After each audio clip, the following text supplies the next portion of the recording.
बिस्मिल्लाहिर्रहमानिर्रहीम, अस्सलाम वालेकुम नाज़रीन। सबसे पहले तो इमरान खान साहब का जेल से पैगाम है। उनसे मुलाकात तो करवाई नहीं गई। इमरान खान साहब की बहनें गई थी मिलने के लिए। चक्री पे ड्रामा लगाया गया। वहाँ पे इमरान खान साहब की बहनों को गाड़ियों से उतार कर अकेला खड़ा कर दिया जाता है और उसके बाद वो कोशिश करती हैं, दूसरी गाड़ी में बैठती हैं, लेकिन वहाँ रोक दिया जाता है। तो इमरान खान साहब की बहनें पहले जहाँ तक पहुँचती थी वहाँ तक भी नहीं पहुँचने दिया गया। ये सख्ती जो है वो रियासत कर रही है। हार्ड स्टेट शायद इसी को कहते हैं कि एक कैदी से उसके तमाम हकूक छीन लिए जाए। नॉर्मलाइज की जा रही है चीज़ें पाकिस्तान में। आसिम मुनीर साहब का रजीम जो है वो इंसानी हकूक की दो अलग अलग डेफिनेशन रखता है। अगर आपका ताल्लुक पाकिस्तान तहरीक इंसाफ से है या आप किसी भी नौयत में किसी भी तरीके से इमरान खान को सपोर्ट करते हैं तो आपके लिए कोई इंसानी हकूक नहीं होंगे। अदरवाइज आपके लिए एक नॉर्मल पाकिस्तान है। लेकिन बदकिस्मती इनकी ये है कि पाकिस्तानियों की बड़ी तादाद इमरान खान के साथ खड़ी है, लिहाजा पाकिस्तान की बड़ी तादाद से ये लड़ाई कर रहे हैं, जिसकी वजह से मईशत भी नहीं चल रही, हालात भी इनके कंट्रोल में नहीं आ रहे और हर गुजरते दिन के साथ ये मजीद गहराई में गिरते जा रहे हैं। अब इसमें जनाब इमरान खान साहब की बहनें गई, उन्हें नहीं मिलने दिया गया, लेकिन बुशरा बीबी की फैमिली की 2-3 हफ्तों से मुलाकातें हो रही हैं और उन्हें मिलवा दिया जाता है उनकी फैमिली से। तो बुशरा बीबी की फैमिली के जरिए से जो पैगाम बाहर आया, क्योंकि इमरान खान साहब की बुशरा बीबी से मुलाकात हुई और फिर बुशरा बीबी की अपनी फैमिली के साथ मुलाकात हुई।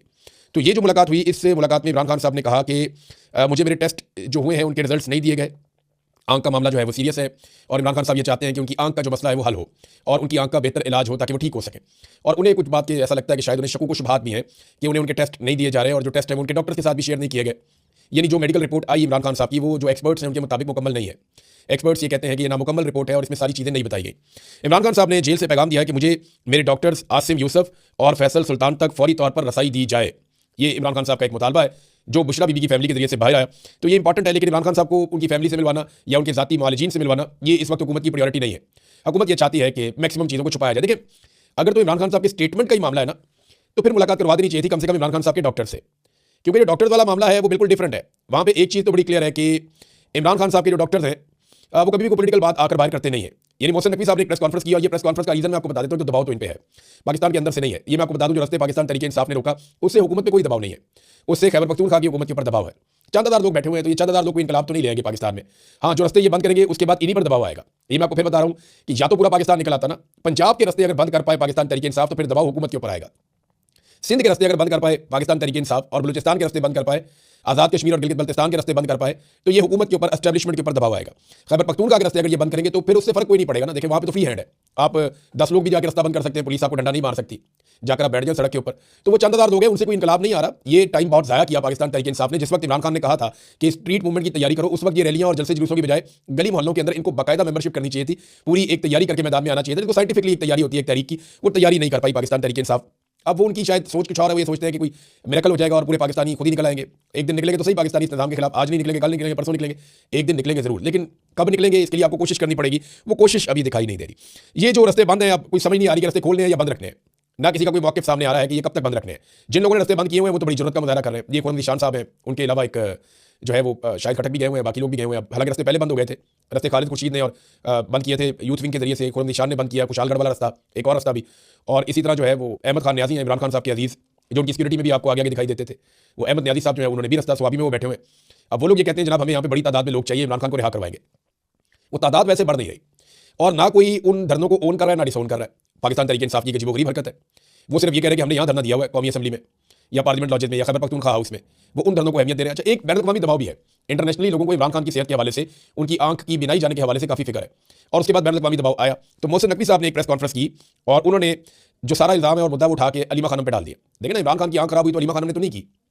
सवाल यह होना चाहिए कि इमरान खान साहब की आंख की जो खराबी हुई, जिसे ज़्यादातर तो टाउट्स ने कहा कि बिल्कुल ही खत्म हो गई है, यानी मैं अफसार आलम को सुन रहा था, अफसार आलम साहब फरमा रहे थे कि बिल्कुल ही खत्म हो गई इमरान खान साहब की आंख की बिनाई, वो है ही नहीं। बाकी लोग भी 85% कह रहे थे और यही वो राय है जो मिलिट्री इंटेलिजेंस से या वहाँ से कहीं से खबरें निकाल के MI से ISI से कहीं ना कहीं से दे देते हैं और हुकूमत के जराए भी नहीं के। लेकिन अब मामला यह है ना कि मोहसिन नकवी साहब कहते हैं कि ये सब ड्रामा किया गया और प्रोपेगेंडा किया गया इमरान खान साहब की आंख की सेहत के हवाले से। तो ये जिन्होंने किया उनके ऊपर आप पीका का मुकदमा दर्ज कर दें, आप पूछ लें इनसे इन्होंने क्यों किया। ये रिपोर्ट तो खुद डॉक्टरों ने लिखी थी, पहले वाली भी और दूसरी वाली भी डॉक्टरों ने लिखी है। पहली रिपोर्ट भी नामुकम्मल थी, दूसरी रिपोर्ट भी नामुकम्मल है। अब जनाब हुआ क्या था, ये असल कहानी मैं आपको बताता हूँ, क्योंकि मोहसिन नकवी और पाकिस्तान तरीके इंसाफ के कुछ लोग ऐसे हैं जो सारा कुछ अलीमा खान पे डाल रहे हैं। अलीमा खान का मसला ये है कि उनका भाई है इमरान खान और वो अपने भाई को निकालने के लिए सारी कोशिश करेंगी और इसके अलावा उनसे मिलने की भी कोशिश करेंगी और अपने भाई का इलाज करवाने की भी कोशिश करेंगी, उनकी बिनाई जा रही है। अब इसमें मोहसिन नकवी ने कहा, क्लेम उनका यह है कि इमरान खान के कज़न कासिम जमान और बैरिस्टर गौर को कहा गया कि वो आए और आकर मुआयने के दौरान वो देख लें। देखिए, बैरिस्टर गौर तो डॉक्टर नहीं है, ना ही कासिम जमान डॉक्टर है। मुतालबा इनका यह है कि फैमिली को जाने दिया जाए, बहनों को जाने दिया जाए या फिर जाने दिया जाए डॉक्टर्स को जाने दिया जाए जो ज़ाती मुआलिजीन है। इन्होंने 4 नाम दिए थे इमरान खान साहब की फैमिली ने। देखिए, जब बातचीत हुई तो उन्हें कहा गया जी आप नाम दे दें, हम भिजवा देते हैं। तो इन्होंने एक नाम दिया था डॉक्टर उज़मा का, डॉक्टर नौशेरवान का, ये दोनों फैमिली के लोग हैं। और 2 नाम दिए थे इन्होंने डॉक्टर आसिम यूसुफ का और डॉक्टर फैसल सुल्तान का। अब फैमिली ये चाहती थी कि ये 4 लोग जाएं और जाकर इस इलाज के अंदर देखें, फैमिली की तरफ से ये 2 लोग हो जाए और डॉक्टर की तरफ से वो हो जाए। लेकिन हुकूमत ने क्या किया कि उन्होंने 2 ऐसे नाम दे दिए जो दोनों डॉक्टर्स नहीं है। एक तो फैमिली नहीं है बैरिस्टर गौहर, वो पार्टी के बंदे हैं और उनका तो खालिस्तान पॉलिटिकल मामला है, वो खान साहब की सेहत से तो उनका मामला नहीं है, तो वो उनका नाम दे दिया बैरिस्टर गौहर का, और दूसरा नाम दे दिया कासिम जमान का, जो खुद भी डॉक्टर नहीं है। अब ये दोनों लोग जाकर वहाँ पे कैसे पता करते हैं कि इमरान खान साहब की आंख की सेहत कैसी है? कोई सवाल जवाब ये कर नहीं सकते थे। तो फिर फैमिली ने कहा नहीं जी, जो 4 बंदे हमने कहा उनको आप ले जाएं, लेकिन उसके बाद फिर इमरान खान साहब का चेकअप करके तो एक रिपोर्ट जारी कर दी गई है। अब ये गूगलों से मट्टी झाड़ना चाह रहे थे। मोहसिन नकवी साहब ने सारा मलबा जो है वो कहते हैं पूरी पार्टी मुतमईन है, सब ठीक है, लेकिन अलीमा खानम जो है वो हर चीज़ को वीटो कर देती है। अलीमा खानम पे मोहसिन नकवी ने भी तनकीद की और पार्टी के कुछ लोगों ने भी तनकीद की, और साथ ही साथ जो मोहसिन नकवी की तारीफ की अली अमीन गंडापुर ने, वेरी नेक्स्ट डे वो आए और आकर उन्होंने बताया कि वो कितने तारीफ के काबिल है। उन्होंने कहा मतलब हम नहीं ले रहे, वरना इमरान खान को हम जेल में टाइट कर देते। ये कहते हैं हम टाइट कर देते। ये अब अपने आप को समझते हैं कि ये खुद आर्मी चीफ है। मोहसिन नकवी के बोलने से, इनके अंदाज से ऐसा लगता है, लेकिन आर्मी चीफ अपना करीबी हो और इतना ताल्लुक वाला हो कि कभी वो आपको बनाए, उसके लिए आप पहले रजीम चेंज ऑपरेशन के अंदर मदद करें, सारी सहूलियात फराहम करें, भाग दौड़ करें, उसके बाद उसी आर्मी चीफ को जनाब वो आर्मी चीफ बन जाए और बनते ही आपको चीफ मिनिस्टर लगाए, उसके बाद वो आपको चेयरमैन पीसीबी लगाए, उसके बाद आपको मुल्क का वज़ीर दाखिला बनाए, आपको सेनेट का इलेक्शन जितवाए बगैर किसी पार्टी के। तो ये सारी चीज़ें बड़ा कॉन्फिडेंस देती हैं और फिर एक पूरी दुनिया के अंदर आप उनकी नुमाइंदगी भी करते हैं, तो काफ़ी कॉन्फिडेंस नजर आ रहा है मोहसिन नकवी का। लेकिन ऐसे कॉन्फिडेंट लोग हमने हर दौर में देखे, हर दौर में देखे और बड़े देखे, और फिर हमने इनकी दौड़े लगती हुई भी देखी। ये लोग मुशर्रफ के साथ भी इस तरह के लोग होते थे, ज़ियाउल हक के साथ भी ऐसे लोग होते थे, और उसके बाद आने वाले डिक्टेटरों और उससे पहले आने वाले डिक्टेटरों के साथ भी ऐसे लोग होते थे। फिर हमने देखा ये लोग नजर ही नहीं आते, ये तारीख में ऐसे गायब हो जाते हैं कि इनकी औलादें भी मुंह छुपाती फिरती हैं। इनके साथ भी कोई ऐसी ही कहानी होगी, मुस्तकबिल में हम यहाँ देख लेंगे। जिंदगी रही तो हम देख लेंगे, नहीं तो हमारे बच्चे देख लेंगे, सबको नजर आ जाएगा कि इनके साथ क्या होता है। इमरान खान साहब की बहनों को बहरहाल नहीं मिलने दिया गया। इमरान खान साहब बदस्तूर और बार बार यही कह रहे हैं कि मेरे ज़ाती मुआलिजीन से मुलाकात करवाओ, बात करवाओ। इंटरनेशनल प्रेशर को अब मैनेज करना पड़ेगा हुकूमत को, और ये मैनेज करने के लिए उन्हें एक प्रेस कॉन्फ्रेंस उनकी आ गई है। आने वाले दिनों में और चीज़ें भी आप देखेंगे। लेकिन 14 बैनुल अक़वामी कप्तानों की जानिब से पाकिस्तान के वज़ीर-ए-आज़म को एक खत भी लिखा गया कि इमरान खान साहब को इलाज की जो सहूलत है वो सवाल दिखाता है। उन्होंने कहा जी कि treat him with dignity and basic human consideration. इनका जनाब इंसानी बुनियादों के ऊपर इनको इज्जत के साथ ट्रीट करें, इनका इलाज करवाया जाए खान साहब का। काफ़ी लंबा चौड़ा उन्होंने लिखा है, इमरान खान साहब की खिदमत के बारे में बताया। अब इसमें ये कौन कौन लोग हैं? इसमें एलन बॉर्डर हैं, इसके अंदर माइकल अथर्टन हैं, इसके अंदर ग्रेग चैपल हैं, आयन चैपल हैं, और बेलिंडा क्लार्क हैं, सुनील गवास्कर हैं, डेविड ग्रोवर हैं, और इसके बाद नासिर हुसैन हैं, फिर सर क्लाइव लॉयड हैं, फिर कपिल देव हैं, इसके अंदर स्टीव वॉ हैं, जॉन राइट हैं, और भी क्रिकेटर हैं। ये लोग अब पूरी दुनिया से आवाज़ें उठ रही हैं इमरान खान साहब के हक में। पाकिस्तान के अलावा पाकिस्तान में भी बहुत सारे कप्तान रहे क्रिकेट के, उन्हें भी एक लेटर वज़ीर-ए-आज़म को लिखना चाहिए था। लेकिन बैनुल अक़वामी सतह पे ये बात उठ रही है। इमरान खान को छोटी शख्सियत तो नहीं है, लेजेंड है, और वो क्रिकेट का एक बहुत बड़ा लेजेंड है, पूरी दुनिया उन्हें जानती है। और पाकिस्तान को बहुत सारे लोग इमरान खान की वजह से जानते हैं। मैंने 2-3 वजूहात हैं जिनकी वजह से देखा कि पाकिस्तानियों को दुनिया जानती है। अब नंबर 1 वजह तो ये है कि पाकिस्तान एक एटमी कुव्वत है, दुनिया ने पाकिस्तान को पहचाना कि वो एटमी मुल्क है। एक बड़ी वजह जो है वो इमरान खान है। लोग इमरान खान की वजह से पाकिस्तान को बहुत सारी जगहों पे जानते हैं। आप लफ्ज़ बोले आसिम मुनीर, दुनिया में कहीं कोई नहीं जानता। नवाज शरीफ बोले, दुनिया में कहीं कोई नहीं जानता। जरदारी अगर कोई जानता भी होगा तो वो ये कहेगा कि भाई वो तो करप्ट आदमी है, यही पहचान है। अब इस वक्त जरदारी साहब और मरियम नवाज साहबा को लॉन्च किया गया, वो काफ़ी बड़े सड़कें मार रहे हैं। मरियम नवाज ने वहाँ पे गुजरात यूनिवर्सिटी के अंदर रिपोर्ट भी हो गया मीडिया में, वहाँ पे इमरान खान साहब को खराब करने के लिए या उनके खिलाफ प्रोपेगेंडा करने के लिए एक वीडियो लगवाई। लेकिन हुआ ये कि जैसे ही वो वीडियो नमूदार हुई सामने बड़ी वाली स्क्रीन के ऊपर, तो बच्चे पुरजोश हो गए, उन्होंने वहाँ तालियां और नारे लगाना शुरू कर दिए ऊंची ऊंची। तो फौरी तौर पे जो जैसे बच्चे आवाज़ निकालते हैं खुशी से अपने गले से, तो उन्होंने इंतजामिया ने फौरन वो इमरान खान साहब की तस्वीर वो हटा दी स्क्रीन के ऊपर से। तो ये बच्चों का ताल्लुक है इमरान खान साहब के साथ, वो बैठ के आपको सुन लेते हैं मजबूरन, वरना उनको कॉलेज से यूनिवर्सिटी से निकाला जा सकता है। वो बेचारे मजबूर हैं, वो जानते हैं निज़ाम के जकड़े हुए, पुलिस भी मारती है, कॉलेज यूनिवर्सिटी की इंतजामिया भी सख्ती करती है, तो बेचारे वहाँ बैठ तो जाते हैं, लेकिन वो अच्छी तरह जानते हैं कि उनका दिल किसके साथ धड़कता है। इस वक्त तो वो इनकी शक्लें भी नहीं देखना चाहते, ज़बरदस्ती बिठाकर दिखाया जाता है। यानी अगर परसेंटेज आप निकाल लें तो मेरे ख्याल में 70-80% बच्चे इमरान खान साहब के साथ खड़े हैं मौजूदा दौर में। ये जो आपकी जेनजी है या आपकी जेन अल्फा है, ये सारे इमरान खान के साथ खड़े हैं, और इसमें कोई दो राय नहीं है, ये सब जानते हैं। अब नाज़रीन, जरदारी साहब की तरह बात आप देख लें कि जरदारी साहब बहुत उछल उछल के कह रहे हैं जी मैं बहुत बहादुर था, मैं बहुत दलेर था, मैंने बड़ी लंबी जेल काटी। एक तो जरदारी साहब में कमाल के फनकार हैं। इमरान खान साहब की 3.5 साल की हुकूमत को बार बार 4 साल कहते हैं, और इमरान खान साहब की 2.5 साल की कैद को बार बार 1.5 साल कहते हैं, और अपनी कैद 14 साल बताते हैं। मैं तो आपको बताता हूँ कि जरदारी साहब जो है ये इन्होंने 14 साल कैसे काटे हैं। जरदारी साहब जनाब अक्टूबर 1990 में गिरफ्तार हुए, जब इनकी पहली हुकूमत का खात्मा हुआ, और 2 साल के बाद इनको रिहा कर दिया गया। इनके ऊपर मुकदमा था अगवा करने का और भत्ता वसूल करने का, और इनके ऊपर जनाब बैंक फ्रॉड केस भी बना हुआ था। यह है जरदारी साहब की हकीकत।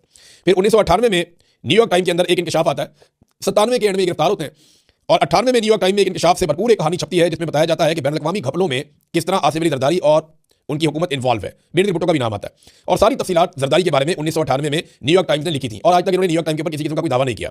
तो बैनुल अक़वामी सौदों में अरबों डॉलर की करप्शन के सबूत भी उन्होंने हक़ाइक़ के साथ बहुत सारी चीज़ें उन्होंने सामने रखी। 1999 में अमेरिकी सेनेट में ये जो जरदारी साहब की फाइनेंशियल हिस्ट्री है उसको एक केस स्टडी के तौर पर दिया गया था अमेरिकी सेनेट के अंदर। वो बात कर रहे थे कि बैंकिंग प्रोसीजर्स के अंदर कहाँ कहाँ पे फ्लॉज रह जाते हैं, कमियां कोताहियां कहाँ पे रह जाती हैं। तो उस पर बात करते हुए अमेरिकी सेनेट के अंदर जरदारी साहब का जो केस है उसको एक केस स्टडी के तौर पर रखा गया। ये जरदारी साहब का एक इम्तियाज है कि करप्शन के मामला में अमेरिकी सेनेट में जरदारी साहब को पढ़ाया जा रहा था। 1998 में स्विट्जरलैंड की हुकूमत ने पाकिस्तानी हुकूमत को मनी लॉन्ड्रिंग के बहुत सारे सबूत दिए, और आसिफ अली जरदारी साहब की निशानदेही की कि ये मनी लॉन्ड्रिंग करने वाला बंदा है और इसने पाकिस्तान के पैसे पहुंचाए इधर स्विट्जरलैंड में, और ये सारे सबूत हम आपको दे रहे हैं। अब 97 में गिरफ्तार हो चुके थे, लेकिन ठीक 1.5 साल के बाद मई 1999 में आसिफ अली जरदारी साहब अस्पताल में दाखिल हो गए। यानी 1.5 साल भी आसिफ अली जरदारी बर्दाश्त नहीं कर सके। 1.5 साल 2 साल पहले सजा काटी जरदारी साहब ने और वो छूट गए करप्शन के अंदर जब वो जवान थे। लेकिन जवानी में भी मैंने आपको दिखाया ना कैसे वो लाठी टेक टेक के चलते थे, कैसे उनकी गर्दन, कैसे उनका जिस्म झुका हुआ, अजीबोगरीब हालत उनकी हो गई थी और मेडिकल बुनियादों पर तब भी अस्पतालों के अंदर ही रहे। और अब जनाब 1999 में मई में नवाज शरीफ की हुकूमत थी और जरदारी साहब अस्पताल में दाखिल हो गए और बेहतरीन सहूलियात उन्होंने एंजॉय की। 2003 में स्विट्जरलैंड में भी आसफ अली जरदारी और बेनजीर भुट्टो को 6 महीने की सजा हो गई और $50,000 का इन्हें जुर्माना भी हो गया और इन्हें कहा गया कि पाकिस्तानी हुकूमत को $11 मिलियन वापस किए जाएं। ये कस्टम फ्रॉड केस था जो इन्होंने किया था फ्रांस में, पोलैंड में, स्विट्जरलैंड में। यहाँ पे इनके खिलाफ जनाब केसेस चलते रहे, इनके खिलाफ कानूनी कार्रवाइयां होती रही हैं। जरदारी साहब ने ज्यादातर अपना वक्त जो है वो अस्पताल के अंदर गुजारा, शानदार तरीके से गुजारा और 2004 में जरदारी साहब यानी अपनी गिरफ्तारी के 7 साल के बाद जरदारी साहब दुबई रवाना हो गए। तो 7 साल की गिरफ्तारी इनकी, ये कहते हैं मैं 14 साल, कभी कहते हैं मैं उम्र कैद, कभी कहते हैं 20 साल। कौन से 20 साल काटे हैं? 1.5-2 साल पहले काटे हैं और 7 साल ये काटे हैं। और जब ये 7 साल काट रहे थे तो ज्यादा टाइम इन्होंने अस्पतालों के अंदर गुजारा है। और फिर ये 2004 में दुबई रवाना हो गए, फिर ये 2005 में वापस आते हैं, अप्रैल में, और मई में वापस चले जाते हैं। और ये जो 1 महीना इन्होंने पाकिस्तान में गुजारा, इसमें इन्होंने परवेज मुशर्रफ से एक डील करने की कोशिश की, लेकिन उसके अंदर ये कामयाब उस वक्त नहीं हो सके थे। ये है जनाब जरदारी साहब टोटल। और उसके बाद जब दोबारा ये पिछले दौर में पकड़े गए, ये जो ओमनी बैंक स्कैंडल और ये वो सारा जो 2 नंबरी हुई थी, जाली अकाउंटों का सारा खेल इन्होंने खेला था, जब ये दोबारा पकड़े गए तो उसमें भी ये पिम्स अस्पताल के स्वीट के अंदर बेहतरीन अंदाज में रह रहे थे, बड़ी खुशी खुशी रह रहे थे। शहबाज शरीफ को भी सारी सहूलियात थी, नवाज शरीफ को भी सारी सहूलियात थी। तो ये कहानी कोई ना सुनाए कि इमरान खान जेल नहीं काट सकता या इमरान खान जेल नहीं काट रहा। इमरान खान ने तारीख की मुश्किल तरीन जेल काटी है जो किसी और लीडर के बस की बात नहीं है। नाज़रीन, 2 छोटी छोटी चीज़ें मैं आपको बताता हूँ। एक तो केस लग गया सोहराब बरकत साहब का। हम सुप्रीम कोर्ट ऑफ पाकिस्तान से ये उम्मीद करते हैं कि वो अब हमें इंसाफ दे देगी। कल के दिन में सुप्रीम कोर्ट में केस लगा हुआ है जस्टिस नईम अख्तर अफगान और जस्टिस मियां गुल हसन औरंगजेब साहब की अदालत में। अल्लाह करे कि अब इंसाफ यहाँ से मिल जाए और सोहराब बरकत अपने घर वापस आ सके। इतना लंबा अरसा हो गया, 3 माह होने वाले हैं बगैर किसी जुर्म के एक सहाफ़ी को गिरफ्तार किया हुआ है और अभी अडियाला के बाहर से भी सहाफ़ियों की गिरफ्तारी हुई है। आदिल कौर गोरसियाल को वहाँ से गिरफ्तार किया गया, उम्मीद है उनको छोड़ दिया जाएगा, लेकिन ये बड़ी ज़्यादती है जो लगातार हुकूमत कर रही है। अब नाज़रीन आपको स्टेटमेंट सुनाता हूँ मैं शहबाज शरीफ का। जब इमरान खान साहब की हुकूमत थी तो शहबाज शरीफ पेट्रोल की कीमत में क्या कहते थे, पहले ये सुने, फिर आपको मैं एक और चीज़ बताता हूँ। सिर्फ तेल की जो कीमत है हुकूमत को 70 रुपए फी लीटर फिल फॉर उसमें कमी करनी चाहिए। उससे फायदा क्या होगा? आपकी इन्फ्लेशन कम होगी और आम आदमी को रिलीफ होगा और हुकूमत को कोई नुकसान नहीं होगा। कतन ये देखें जी, हुकूमत को कोई नुकसान नहीं होगा। 70 रुपए पेट्रोल की कीमत कम करेंगे। उस वक्त कहते थे जब 145 रुपए थी, यानी इनका इरादा ये था कि 75 रुपए का पेट्रोल लीटर मिलना चाहिए। आज मैं आपको एक हकीकत बताता हूँ, ये 19 नौसरबाज साहब की हुकूमत है इस वक्त पाकिस्तान में और उस वक्त आलमी मंडी में पेट्रोल की कीमत ज़्यादा थी। इमरान खान के दौर में आलमी मंडी में पेट्रोल की कीमत 120 रुपए बैरल के आसपास फिरती थी, आज उससे आधी कीमत है। उस दौर में इमरान खान साहब पेट्रोल 145 का बेच रहे थे। ये पेट्रोल कितना महंगा बेच रहे हैं मैं बताऊँ आपको। आज सिर्फ पेट्रोल के ऊपर जो टैक्स है, बाकी चीज़ें तो आप हटा दें सारी, सिर्फ जो टैक्स ये ले रहे हैं ना वो लेवी शेवी, वो 100 रुपये है। अंदाजा करें आप कैसे ये कौम को चूना लगाते हैं। कहकर क्या आए थे और किया इन्होंने क्या? कपड़े बेच दूंगा, लोगों को आटा दूंगा, हुक्का मार दिया, आधा पाकिस्तान गुर्बत की लकीर से नीचे चला गया। ये पाकिस्तान नहीं ठीक होना जब तक कि पाकिस्तान में अवाम के मैंडेट का एहतराम नहीं किया जाएगा। ये नहीं ठीक हो सकता, जो मर्जी कर दें ये लोग। ये मईशत को ठीक करने के लिए आपको सियासी इस्तेहकाम चाहिए और वो तब तक नहीं आएगा जब तक आप अवाम की राय का एहतराम नहीं करेंगे।